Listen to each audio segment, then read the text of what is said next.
Hey guys, Chance Wason here with Coldwell Banker Legacy in Rio Rancho. Today, I want to talk about first-time homebuyers. What I've done is I've put together a short list of common questions from first-time homebuyers, and I wanted to take a minute to go through them with you. The first question I have is, why do you need to have financing before you start looking for a home? Having financing in place before you start your home search is important for a couple different reasons. First, it can help you identify any problems with your credit or income that could delay or block your ability to get that mortgage.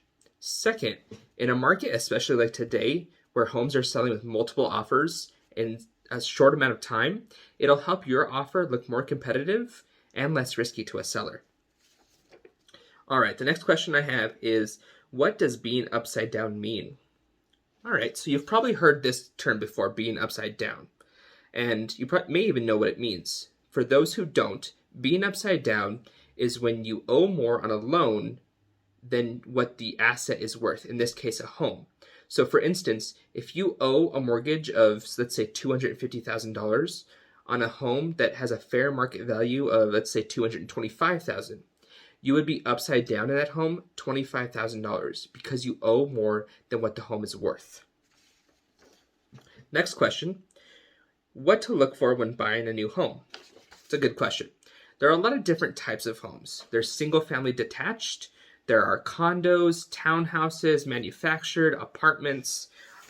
Basically, you have to decide what your home ownership goals are and then figure out what's the best type of home for you to reach that goal.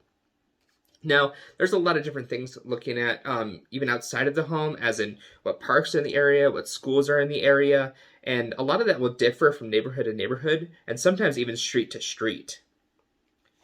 All right, so let's talk about what happens when issues come up on the inspection.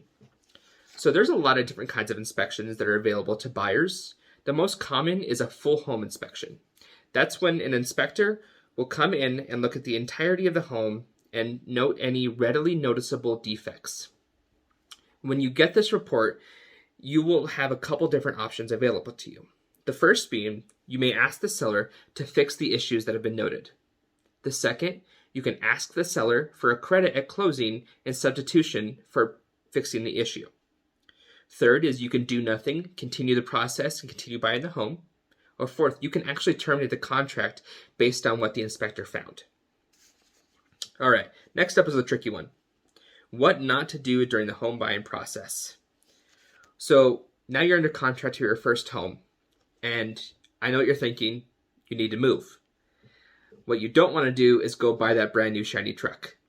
See, opening new lines of credit or even falling behind on your current ones can greatly impact your debt to income ratio and can affect your ability to get that mortgage and can cause the deal to fall apart. All right, so finally, let's talk about appraisal. First up, what is an appraisal?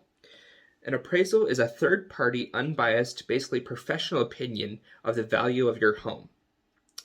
Now, appraisals are important for lenders to ensure that they're not giving you more money than what the home is worth. Appraisals are ordered by the lender and usually are paid for by the buyer. However, it is sometimes negotiable for the seller to pay for it or the buyer to pay for it in certain situations. Now, what happens if the appraisal comes in lower than what you offered? In New Mexico, there are three options given to buyers in this situation. First, the seller may agree to lower the price to the appraised value. Now, they're under no obligation to do this. The second, the buyer may agree to pay the difference out of pocket.